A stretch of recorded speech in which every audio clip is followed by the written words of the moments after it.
السلام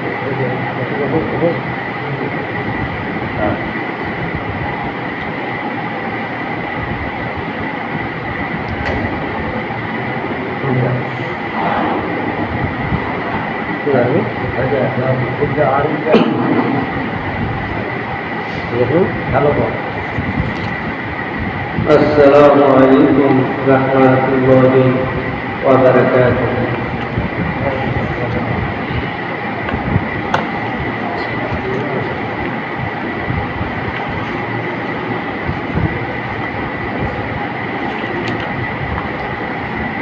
الحمد لله وحده والصلاة والسلام على من لا نبي بعده. أما بعد، أعوذ بالله من الشيطان الرجيم. بسم الله الرحمن الرحيم. ولله على الناس حج بيت من استطاع إليه سبيلا ومن كفر فإن الله غني عن العالمين. سورة العمران 97. عن ابن عمر رضي الله عنه قال رسول الله صلى الله عليه وسلم قال بني الإسلام على خمس: شهادة أن لا إله إلا الله وأن محمدا رسول الله، وإقام الصلاة وإيتاء الزكاة وحج البيت وصوم رمضان. متفق عليه.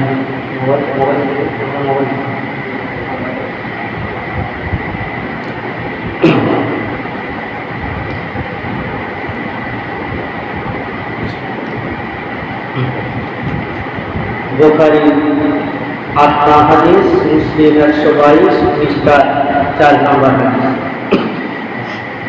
লব্বাইক আল্লাহুম্মা লব্বাইক, লব্বাইক আল্লাহুম্মা লব্বাইক। আকাশে বাতাসে সুর, আকাশে বাতাসে সুর ভাসে, তেহরানের সাদা পোশাকের শাড়ি ছুটে যায় কাবা পানে।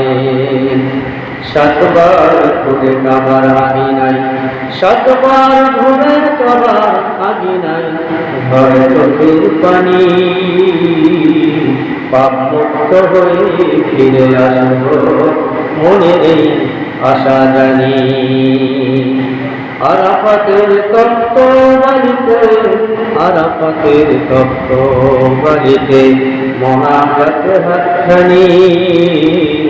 হে দয়াময় মাফ করো মোদের, তুমি তো সর্বজনী।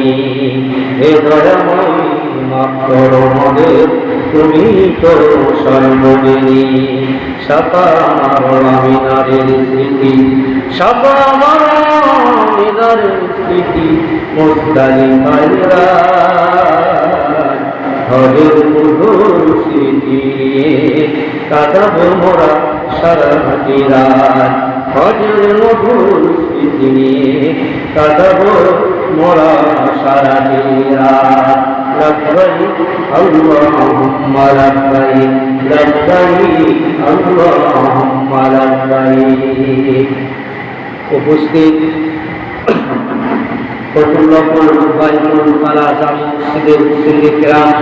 সর্বপ্রথম সেই মহান আল্লাহ তাআলার যাবতীয় প্রশংসা, যে মহান আল্লাহ রাব্বুল আলামিন আমাদেরকে এলাকার এই জামাতের অসংখ্য মানুষ, অসংখ্য বান্দাদের মধ্য থেকে অল্প কিছু সংখ্যক বান্দাদেরকে সিলেক্ট করে, চয়েস করে, চুজ করে সময়, নির্ধারিত সময়ের মধ্যে এখানে হাজির হয়ে কিছু শোনার ও বলার তৌফিক দিয়েছেন।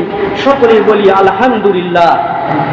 অতঃপর সেই দুজাহানের নবী, সাইয়্যিদুল মুরসালিন, আখিরি নবী, খাতামুন নবী, নবী কুলের শিরোমণি, নবী কুল সম্রাট, যার মাধ্যমে মহান আল্লাহ রাব্বুল আলামিন নবুয়তের পরিসমাপ্তি ঘটিয়েছেন, যার মাধ্যমে এই দিনেরও পরিপূর্ণতা ঘটিয়েছেন, এমন একজন নবীর প্রতি সংক্ষিপ্ত দরুদ সকলেই বলি সাল্লাল্লাহু আলাইহি ওয়াসাল্লাম। আমার প্রিয় হাজিরিন, আজকে ইংরেজি এপ্রিল মাসের 17 তারিখ, আর শাওয়াল মাসের 28 তারিখ, আর বৈশাখের বাংলা 4 তারিখ। আমার বন্ধুগণ, এখন আমরা যে মাসগুলোতে অবস্থান করছি, আরও সামনে আমাদের যে বিরাট একটি জঙ্গল চলে আসছে, আমাদের বিরাট একটি কর্মকাণ্ড, এই মাস, এই অবস্থানগুলোর মধ্যে এগুলো হচ্ছে হজের মাস। এগুলো কি হজের মাস। তাই আমার আলোচনার সংক্ষিপ্ত বিষয় পরিবেশ পরিস্থিতির সাপেক্ষে আমার আলোচনা আমি সাজিয়েছি ইসলামের পঞ্চম রকম হজ। সম্ভবত সময়ে 18 কি 19 তারিখে আমাদের বাংলাদেশে প্রথম হজ ফ্লাইট হবে। যেহেতু এই বছরে যারা টাকা দাখিল করেছে তারা তো দাখিল করেছে, আর যারা ইচ্ছা করলেও এই বছরে আর হজ দেওয়া সম্ভব নয়। তবু আমি এই হজের গুরুত্ব, বিশেষ করে আমার আলোচনার ফোকাস থাকবে যে হজে না গিয়ে মক্কা মদিনায় না গিয়ে সমর্থন নেই, না গিয়েও হজ ও ওমরার সব কিভাবে আমরা পাবো, এটা আমার আলোচনার ফোকাস। তার আগে আমি একটু হজ সম্পর্কে, আল্লাহ রাব্বুল আলামিন যাদেরকে অর্থ দিয়েছে মক্কা মদিনা থেকে, এই বাংলাদেশ থেকে যাওয়া আসি এবং সক্ষমতা দিয়েছে, তারা যদি এই আলোচনার মধ্যে আজকে থেকে থাকে, অবশ্যই তারা যেন এই হজের গুরুত্ব বুঝে সামনের বছরে যেন নিয়ত করে ফেলায় অবশ্যই হজ করার জন্য একটা ফরজ ইবাদত। নামাজ যেমন ফরজ, রোজা যেমন ফরজ, যাকাত যেমন নির্ধারিত ব্যক্তির প্রতি ফরজ, তেমনি হজটাও নির্ধারিত ব্যক্তির প্রতি ফরজ।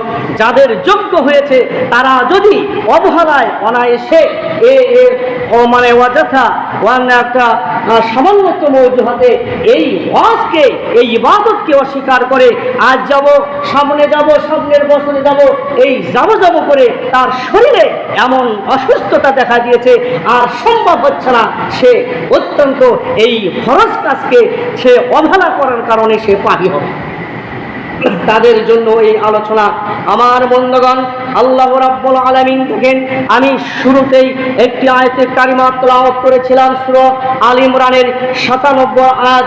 আল্লাহ রাব্বুল আলামিন বলেন, ওয়া লিল্লাহি আলান নাসি হিজ্জুল বাইতি, ও নবী বলো, মানুষের মধ্যে যারা মক্কায় যাওয়ার সামর্থ্য আছে, আল্লাহর উদ্দেশ্যে ওই কাবা গৃহের হজ করা তার পক্ষে অবশ্যই কর্তব্য, ফরজ। আর যে অস্বীকার করবে সে জেনে রাখুক যে নিশ্চয় আল্লাহ বিশ্ব জগৎ হতে অমুখাপেক্ষী, তিনি জগতের উপর নির্ভরশীল নন। তাহলে এই আয়াতে কারিমার মধ্যে আমরা হজের কথা আল্লাহ রাব্বুল আলামিন সরাসরি উল্লেখ করেছেন এবং বলেছেন এটা ফরজ, এবং এর আবশ্যকতা অবশ্যই যে গুরুত্বপূর্ণ তাগিদ করা হচ্ছে, হজ ফরজ করা হয়েছে এবং তার মর্যাদাকে সম্মানিত করা হয়েছে। এবং এই হজকে অবজ্ঞা করে এবং সমর্থ এবং সে যা করলে যে বৈশিষ্ট্যগুলো থাকলে তার হজ ফরজ, সব বৈশিষ্ট্যগুলো তার মধ্যে বিদ্যমান, সে হজ করেনি, তাকে আল্লাহ রাব্বুল আলামিন এই আয়াতের মধ্যে কুফর শব্দ হিসেবে ব্যবহার করেছেন। তাহলে অত্যন্ত গুরুত্বপূর্ণ একটি আলোচনার বিষয় আমার বন্ধুগণ।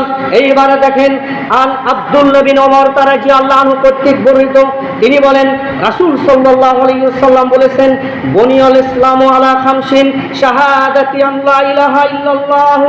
ওমর কর্তৃক বর্ণিত, আল্লাহ রাসূল সাল্লাল্লাহু আলাইহি ওয়াসাল্লাম বলেছেন যে ইসলাম 5টি স্তম্ভের উপর প্রতিষ্ঠিত। 5টি, এটা আমরা অত্যন্ত একটি জনপ্রসারিত এবং সবাই এটা শুনেছি যে ইসলাম 5টি স্তম্ভের উপর ভিত্তির উপর প্রতিষ্ঠিত। তার মধ্যে 1 নম্বর হচ্ছে এই কথা বলা, আল্লাহ ছাড়া কোনো ইলাহ নেই এবং মুহাম্মদ রাসূলুল্লাহ সাল্লাল্লাহু আলাইহি ওয়াসাল্লাম আল্লাহর বান্দা ও রাসূল। তারপরে কথা হচ্ছে সালাত কায়েম করা। 3 নম্বর যাকাত প্রদান করা, এবং 3-4 নম্বর মাহে রমজান মাসে সিয়াম পালন করা, এবং 5 নম্বর হচ্ছে হজ করা। এই যে একটি বিশুদ্ধতম হাদিস, সহিহ বুখারী 8, মুসলিম 122, মিশকাতের 4 নম্বর হাদিসে আল্লাহ রাসূল সাল্লাল্লাহু আলাইহি সাল্লাম 5টি স্তম্ভের কথা বললেন। এই 5টি স্তম্ভের মধ্যে হজটা হলো একটা অন্যতম স্তম্ভ। আজকের বিষয়ে আলোচনা অনেক ডালপালা, শাখা প্রশাখা, অনেক উদাহরণ এসে যায়, কিন্তু এই সংক্ষিপ্ত সময়ে সেই সমস্ত উদাহরণগুলো বলার সময় এখানে নেই। আমার বন্ধুগণ, শুধু ইঙ্গিত দিয়ে যায়, আমি শুধু আজকে এই 5টি ইবাদতের মধ্যে ফরজের মধ্যে অন্যতম ফরজ এই হজকে আমার A to Z আলোচনা থাকবে, এই হজের গুরুত্ব এবং এই হজকে মানে অবহেলা করলে, এবং দ্বিতীয় অংশে আলোচনা থাকবে হজে আমাদের সক্ষমতা না থাকলেও মক্কা মদিনা না গিয়েও কিভাবে হজ ওমরার সওয়াব আমরা দিতে পারি। এটা সবচেয়ে আজকে আলোচনার চমকপ্রদ একটি দিক। আপনারা অত্যন্ত মনোযোগ সহকারে, কারণ অধিকাংশ বেশিরভাগই আমাদের হজের উপযুক্ত আমরা কেউ নই, সক্ষমতা আমাদের নেই। আমার বন্ধুগণ, এইবারে দেখেন আল্লাহ রাসূল সাল্লাল্লাহু আলাইহি সাল্লাম বলেন, আকরা বিন হাবেস দাউদ 1721 নম্বর হাদিসে আল্লাহর রাসূল সাল্লাল্লাহু আলাইহি সাল্লাম বলেছেন, ফাকালা ইয়া রাসূলুল্লাহিল হজ্জ ফি কুল্লি, তিনি বলেছেন যে একবার এই সাহাবী জিজ্ঞাসা করলেন, ইয়া রাসূলুল্লাহ সাল্লাল্লাহু আলাইহি সাল্লাম, হজ কি প্রতি বছরই করতে হবে? রাসূল সাল্লাল্লাহু আলাইহি সাল্লাম বললেন, না, হজ জীবনে একবার ফরজ, আর এই একবার হজ সম্পাদন করার পর আর যদি অর্থ সম্পদ তার থাকে, সে প্রত্যেকবার যদি হজ করার মনস্থির করে, তাহলে এই সমস্ত বাকি হজগুলো তার নফল হিসেবে গণ্য হবে। তাহলে আমরা সংক্ষিপ্তভাবে বলে যাই, তাহলে হজ জীবনে কয়বার ফরজ? একবার ফরজ, একবার ফরজ। এই একবার ফরজ বলে আল্লাহর নবী যদি এই সাহাবীর প্রশ্নের উত্তরে আর কোনো কিছু বলতেন না, যদি বলতেন একবারের কথা, তাহলে একবার হজ করলে আর মক্কা মদিনা যাওয়ার কোনো অনুমতি থাকতো না।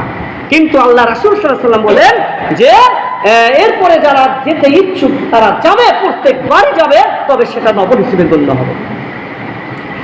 আমার বন্ধুগণ, এইবারে দেখেন আনাবি হুরায়রা রাদিয়াল্লাহু আনহু, বুখারী 1521, 1819, 1820, মুসলিম 3357 এবং 2507 নম্বর হাদিসে আবু হুরায়রা একজন অত্যন্ত বিশুদ্ধতম।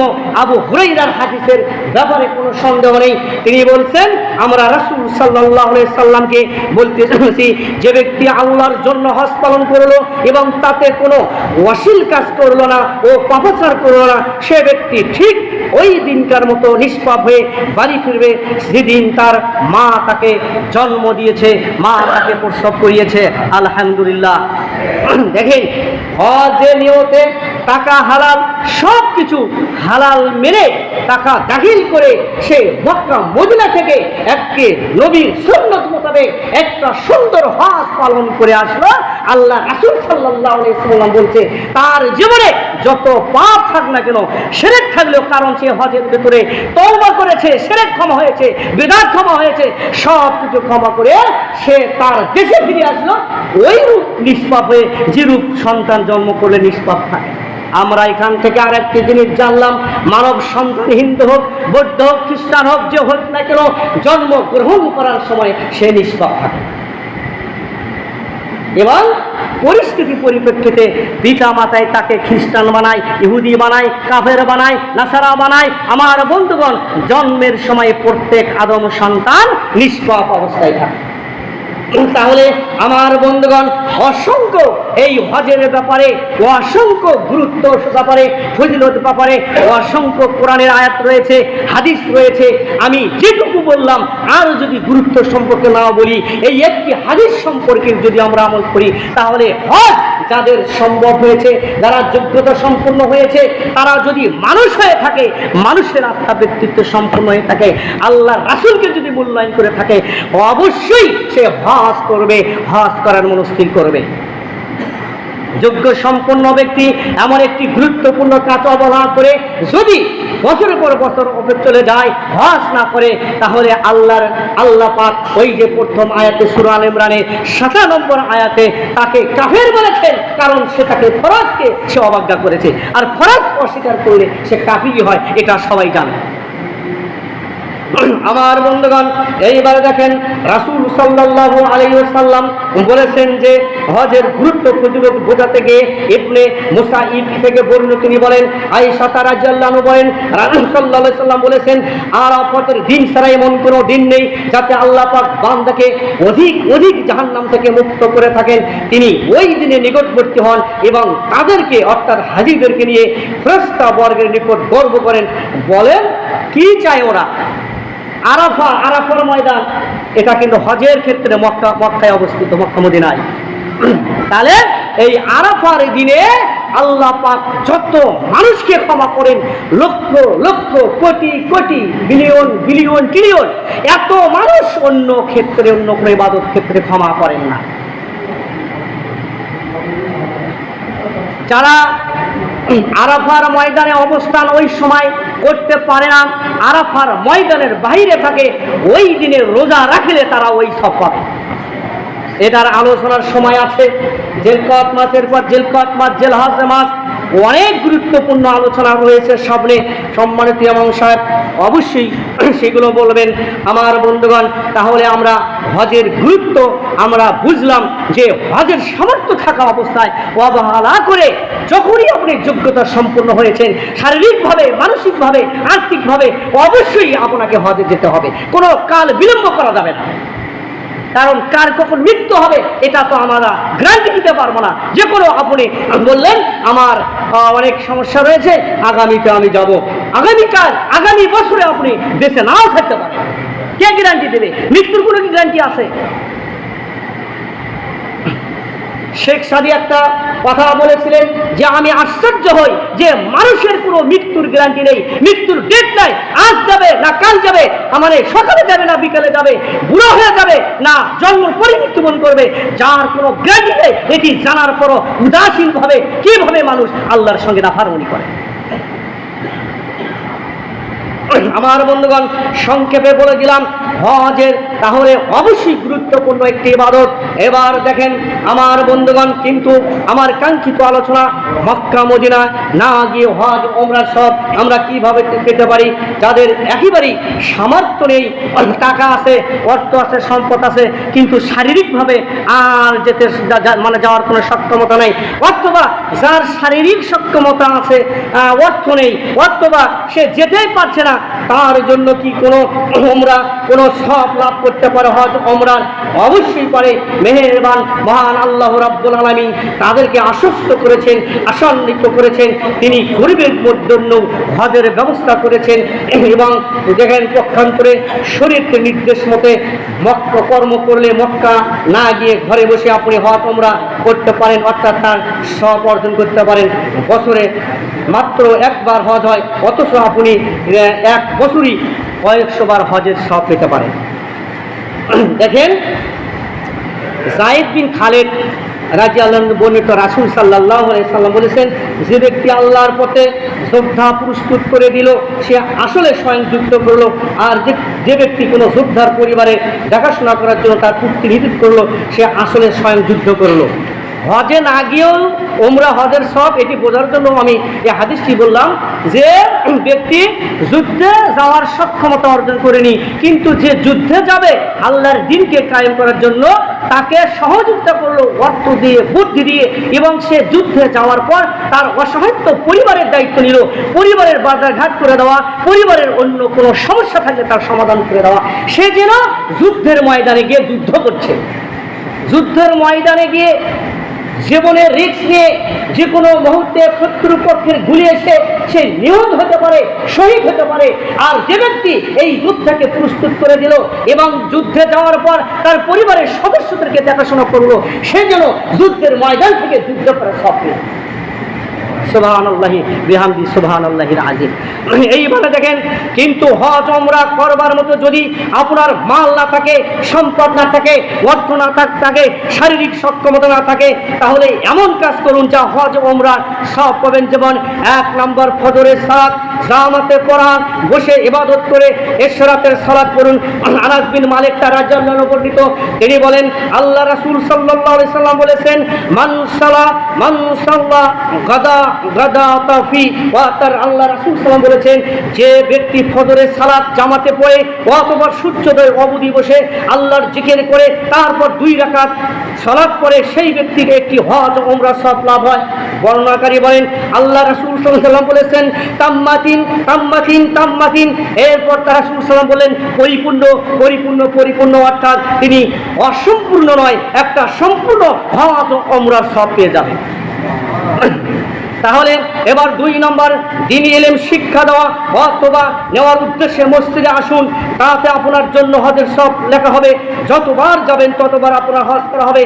এই মসজিদে যারা শিক্ষার ব্যবস্থা করবে, এই মসজিদে আগমন যারা করবে শিক্ষার জন্য, আল্লাহর দ্বীন সম্পর্কে, রাসূলের হাদিস সম্পর্কে, এই মসজিদে কষ্ট করে এসে রাত জেগে সকাল দুপুরে যখন খুশি তখন সে তার আগ্রহ থাকে এই মসজিদে দ্বীনি শিক্ষার জন্য আগমন করবে, এই ব্যক্তি হজের এবং ওমরার সব পাবে।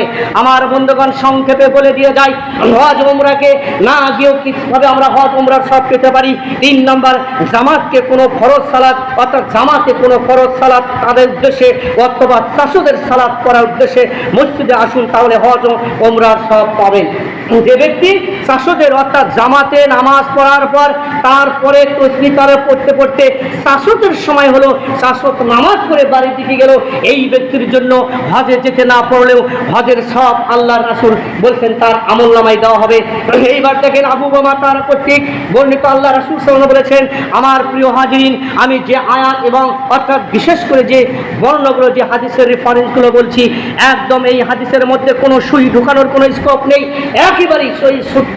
আমার বন্ধুগণ, আবু উমামা তার জন্য কর্তৃক আল্লাহ রাসূল সাল্লাল্লাহু আলাইহি ওয়াসাল্লাম বলেন, যে ব্যক্তি কোনো ফরজ সালাত আদায়ের উদ্দেশ্যে সবগৃহ থেকে উজু করে অর্থাৎ নিজ বাড়ি থেকে উজু করে মসজিদের দিকে বের হয়, সেই ব্যক্তির সব হয় ইহরাম বাঁধা হাজিরি নেয়। আর যে ব্যক্তি কেবলমাত্র তাসুদের সালাত করার উদ্দেশ্যে বের হয়, তার সব হয় উমরাকারীর সমান। 1 সালাতের পর অপর সালাত, সে 2-এর মাঝে কোনো আসার পর ঠিক ক্রিয়াকলাপ না থাকে। তাই আমল যা ইল্লিনে সৎলোকে সৎকর্মাদি লিপিবদ্ধ নিবন্ধনকরণে লিপিবদ্ধ করা হয়। দেখছেন, এটা আবু দাউদ 558, সহিহ তারগিব 320 এবং সহিহুল জামে 6556-তে বলা হয়েছে, যারা মসজিদে ফরজ নামাজের উদ্দেশ্যে মসজিদে আসবে এবং ফরজ নামাজ পর বাড়িতে ফিরে যাবে, তারা একটা কবুল হজের সম্পূর্ণ সব পাবে। এবং যারা ফরজ নামাজের পর শাসকের সময় পর্যন্ত অপেক্ষা করে শাসক নামাজ পড়ে যাবে, তারা হজ এবং উমরা উভয় সব পাবে।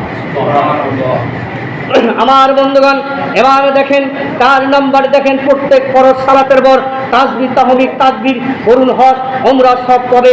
দেখেন, আন আবি হুরায়রা রাদিয়াল্লাহু আনহু কর্তৃক বর্ণিত, তিনি বলেন, ফাকালাউ জাহাবালুদ দুসুরি।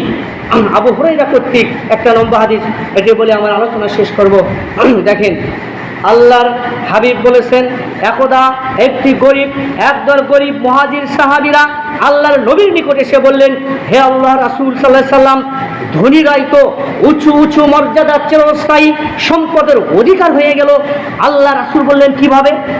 আল্লাহ রাসূলের নিকট মুহাজির একদল সাহাবী এসে আল্লাহর রাসূলের নিকট প্রশ্ন করলেন, ইয়া রাসূলুল্লাহ সাল্লাল্লাহু আলাইহি সাল্লাম, যারা আমাদের সমাজের ধনী লক্ষ কোটিপতি, তারাই তো সব উঁচু জান্নাতের দরজা, জান্নাতের স্থানগুলো তারাই তো নিয়ে গেল।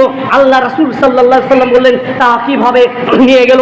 এইবার সাহাবী, এই একদল মুহাজির সাহাবীর বললেন, তারা তো সালাত পড়ে যেমন আমরাও সালাত করি, তারা তো সিয়াম রাখছে আমরাও সিয়াম রাখছি, কিন্তু তারা সাদগা করে, আমরা টাকার অভাবে সাদগা করতে পারছি না। তারা দাস মুক্ত করেছে, আমরা টাকার অভাবে দাস মুক্ত করতে পারছি না। এই কথা শুনে আল্লাহ রাসূল সাল্লাল্লাহু আলাইহি সাল্লাম কিছু মৌনত সম্মতি চুপ করে রইলেন। কথা তো ঠিকই। এবার আল্লাহর হাবিব অবশ্যই তিনি ওহী ছাড়া কোনো কিছু বলতেন না, ওহী ছাড়া আল্লাহ রাসূল সাল্লাল্লাহু আলাইহি সাল্লাম কোনো কিছু বলতেন না। এই জন্য আমার বন্ধুগণ, আল্লাহর সহি রেওয়াতে আল্লাহর নবীর সহি কথাগুলো কোরআনের সমতুল্য। কোরআনের কারণ তিনি আল্লাহর হুকুম ছাড়া কোনো কিছু বলতেন না। এইবার আল্লাহর নবী বললেন, শোনো সাহাবীরা শোনো, তোমরা এই কথা শুনে আল্লাহর নবী বললেন, আমি তোমাদেরকে এমন কিছু কি শিক্ষা দেব যে তাতে তোমরা ওই ধনীদের উঠে ধনীদের ডিঙ্গিয়ে তোমরা উপরে চলে যাবে। তখন বললেন, হ্যাঁ হ্যাঁ আল্লাহর রাসূল, আপনি তাই শিক্ষা দিন, তাই শিক্ষা দিন। আমার বন্ধুগণ, তখন আল্লাহ রাসূল সাল্লাল্লাহু আলাইহি সাল্লাম বললেন, তোমরা প্রত্যেক ফরজ সালাতের পর 33 বার সুবহানাল্লাহ, আল্লাহু আকবার, আলহামদুলিল্লাহ বলবে এবং 34 বার আলহামদুলিল্লাহ বলবে। তখন আল্লাহর নবীর সাহাবীরা এই কথা শুনে তারা ইবাদত করার জন্য তারা এই অতিরিক্ত বাক্যগুলো যখন বলে, মানে তারা সব তাদের দেখি ওই ধনাত্ম ব্যক্তির চেয়ে উপরে যখন দেওয়ার চেষ্টা করলেন, তারা লক্ষ্য করলেন যে এইগুলো, এই আলোচনাগুলো ধনীরাও শুনে ধনীরাও পালন করা শুরু করে দিয়েছে। তখন আবার তাদের মন খারাপ হয়ে গেল। এইবার তারা আল্লাহর হাবিবের নিকট আবার চলে আসলেন, বললেন, ইয়া রাসূলুল্লাহ, ইয়া হাবিবুল্লাহ, এই কোনটা হলো? তারা আপনি যে আমাদের, ওরা এই যে দান সদকা করে, ওরা যে আমাদের ওই যে দাসী মুক্ত করে দেয়, আমরা যে আপনারা বললাম, ওরা তো এইগুলো আপনি যে আমাদেরকে সুবহানাল্লাহ, আলহামদুলিল্লাহ এই ইবাদতগুলো আল্লাহু আকবার শিখিয়ে দিলেন, ওরা শুনে ওরাও তো এইগুলো পালন করার জন্য উঠে পড়ে লেগেছে, তাহলে তো ওরা আমাদের উপরেই থাকলো, এটা কেমন হলো? এইবার আল্লাহ রাসূল সাল্লাল্লাহু আলাইহি সাল্লাম বলছেন, শোনো শোনো, আল্লাহ যাকে অনুগ্রহ করেন তিনি যাকে ইচ্ছা তা দান করেন। বলেন, আল্লাহ পাক যাকে ইচ্ছা তাকে দান করেন। তোমাদের যে এই যে অভিপ্রায়, এই যে ইস্প্রাহা, আশা করি আল্লাহ রাব্বুল আলামিন তোমাদের তাদের সঙ্গী রাখবে। আমার বন্ধুগণ, আমি কি দিয়ে আপনাদের বুঝাই? তাহলে আমরা সংক্ষিপ্ত এই আলোচনার ভেতরে আমরা হজের গুরুত্ব সম্পর্কে আমার বন্ধুগণ জানতে পারলাম, এবং হজ মক্কা মদিনায় না গিয়েও আমরা কিভাবে এই হজ umrah সব পেতে পারি। আমার বন্ধুগণ, এগুলো তো আমরা রহরহ জানি, প্রতি বছর আলোচনায় জানি, কিন্তু আমাদের মনে বেশিক্ষণ স্থায়ী থাকে না, আমাদের মানে সংরক্ষণে থাকে না। এই জন্যে মনে হচ্ছে এগুলো নতুন শুনছি। তাই আজকের আলোচনা থেকে আমার বন্ধুগণ, যারা এই যে হজের আনুষ্ঠানিক কার্যক্রম শুরু হবে, সম্ভবত সামনে 19 তারিখ কি 20 তারিখে প্রথম ফ্লাইট হবে, যারা যেতে পারছি না তাদের জন্য কোনো চিন্তার কারণ নাই, কোনো টেনশনের কারণ নাই। আমি যে কয়েকটি ইবাদতের কথা বললাম, অবশ্যই এই ইবাদতগুলো আমরা যদি করতে পারি, এই ইবাদতগুলো আমরা আল্লাহ, এবং এই নিয়ত আর একটা নিয়ত থাকতে হবে, তারাও যদি পর্যায়ক্রমে না যেতে পারে, যাওয়ার আগে যদি মৃত্যু সংঘটিত হয়, তারাও এই হজ পাবে। সেটা হচ্ছে হজ ও উমরা করার জন্য পাক্কা নিয়ত থাকতে হবে। যে আপনার মনে করবেন আমার তো কিছুই নেই, 1% জমিও নেই, আমি যে বাড়িতে থাকি এখানেও মানুষের দান করা 1% আমি কিভাবে এই নিয়ত করতে পারি? কখনই না। আল্লাহ রাব্বুল আলামিন ভাগ্য ঘুরে দিতে এক মুহূর্তের সময় লাগে না। আপনার কোনো কিছু নেই, বাড়ি ভিটা পর্যন্ত নেই, অবশ্যই আপনি একটা ইখলাসপূর্ণ নিয়ত করবেন, আল্লাহ আমাকে যদি আপনি ভবিষ্যতে এমন সক্ষমতা দান করেন, অবশ্যই আমি হজে যাব, অবশ্যই আমি উমরাতে যাব, মক্কা মদিনায় যাব। আল্লাহ রাব্বুল আলামিন কি নির্দেশনাবলী ওখানে তৈরি করে রেখেছেন, আমি সেগুলো দেখব। অবশ্যই এই ধরনের নিয়ত যদি থাকে, আপনি যদি নাও করতে পারেন, মৃত্যুবরণ করেন, আল্লাহ রাসূল সাল্লাল্লাহু আলাইহি ওয়াসাল্লাম বললেন সেও উমরা ও হজের সব পেয়ে যাবে।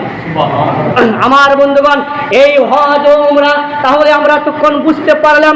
এখন দেখেন আমার বন্ধুগণ, এই হজের ঐতিহাসিক এই হজ সম্পর্কে, এই জিলকদ মাস সম্পর্কে, এই শাওয়াল মাস সম্পর্কে, জিলহজ মাস, কুরবানি, জিলহজের 13 দিন সম্পর্কে অসংখ্য বিষয় ভিত্তিক আলোচনা রয়েছে। আমার বন্ধুগণ, বিশেষ করে দেখেন এই হজের ধর্মীয় গুরুত্ব রয়েছে। তার মধ্যে হলো রুহানি শান্তি লাভ, ইব্রাহিম আলাইহিস সালামের সম্পর্কে নবায়ন, সম্পর্ক নবায়ন এবং ফরজ ইবাদত পালন, আল্লাহর ভালোবাসা অর্জন, ক্ষমা লাভ, জাহান্নাম হতে পরিত্রাণ। সামাজিক গুরুত্ব রয়েছে, ঐক্য, ভ্রাতৃত্ব, সাম্য, শৃঙ্খলাবোধ, অর্থনৈতিক গুরুত্ব রয়েছে, আন্তর্জাতিক অর্থাৎ আন্তঃ ইসলামিক অর্থনৈতিক সহযোগিতা, সেবার বিনিময়ে উপার্জিত অর্থ, কর্মসংস্থান, হজ, মুসলিম বিশ্ব সম্মেলন, মুসলিম বিশ্বের কেন্দ্রস্থল, সাম্য, ভ্রাতৃত্ব, বিশ্বজনীন মানবতার বিকাশ, মানব ইতিহাসের উন্মুক্ত তত্ত্ব, চিত্রশালা, নিয়তের পবিত্রতম কবরী। এই যে আমার বন্ধুগণ, আমি সংক্ষেপে যে আলোচনাগুলো বললাম, দেখেন হজের অসংখ্য মুসলিম ভ্রাতৃত্ব রয়েছেন, আমরা এতক্ষণ জানতে পারলাম। আমার বন্ধুগণ, আমার আলোচনা এ টু জেড আলোচনার বিষয়বস্তু ছিল এই হজ সম্পর্কে। আপনারা অবশ্যই এই হজ সম্পর্কে অবহেলা করবেন না। এখানে যারা সম্পদশালী, যারা যোগ্যতা, তাদেরও জন্য এই আলোচনা খোরাক রয়েছে। তারা সম্পদশালী হয়ে যায়, অবশ্যই নিয়ত করে সামনেবার জন্য। আর যারা হজের নিয়ত করেছেন, টাকা দাখিল করেছেন, এইবারই হজে যাবেন, তারা যদি এখানে থেকে থাকেন, তাদের উদ্দেশ্যে একটি কথা বলবো, তারা সহি নিয়তে, যারা সহি বেদাত মুক্ত, সহি শুদ্ধভাবে হজ করাতে পারবে, সেই কাফিলার সঙ্গে থাকবেন। আমার বন্ধুগণ, অনেক কাফিলার নেতৃত্ব যারা দেয় শিরক বেদাতে, সে নিজেও যুক্ত, আর যারা হজ করতে তাদেরকে নিয়ে যায়, এখানে টাকা খেলার একটা প্রসঙ্গ এসে যায়। তারা শিরক বেদাত যুক্ত হজ করে, টাকা খরচ করে, তাদের হজ হবে না।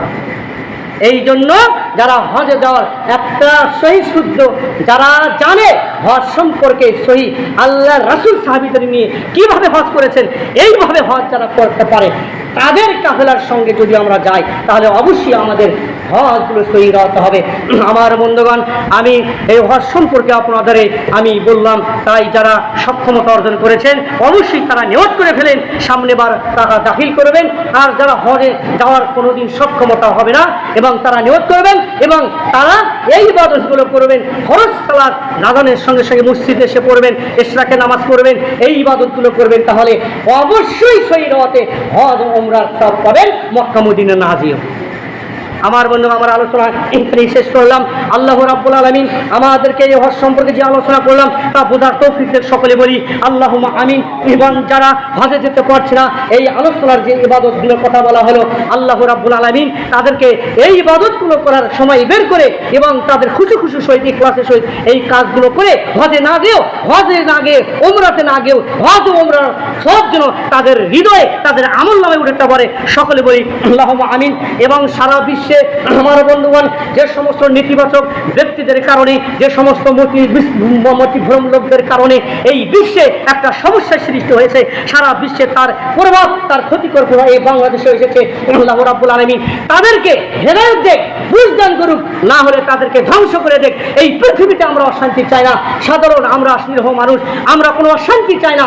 এই পৃথিবীতে কেউ অশান্তি করুক, তাকে এই পৃথিবীতে বেঁচে থাকার ক্ষমতা আল্লাহ রাব্বুল আলামিন তাকে যেন শেষ করে দেয়, না হলে হিদায়াত দান করুক। এই বলুন, সকলে বলুন আল্লাহ আমিন। এই কথা বলে আমি আমার কথা এখানেই শেষ করছি। আল্লাহুম্মা সাল্লি আলা, আল্লাহুম্মা বারিক আলা। আর যারা সুন্নত করতে পারেন তারা করুন, এরপরে করবো না। আসসালামু আলাইকুম ওয়া রাহমাতুল্লাহি ওয়া বারাকাতুহু।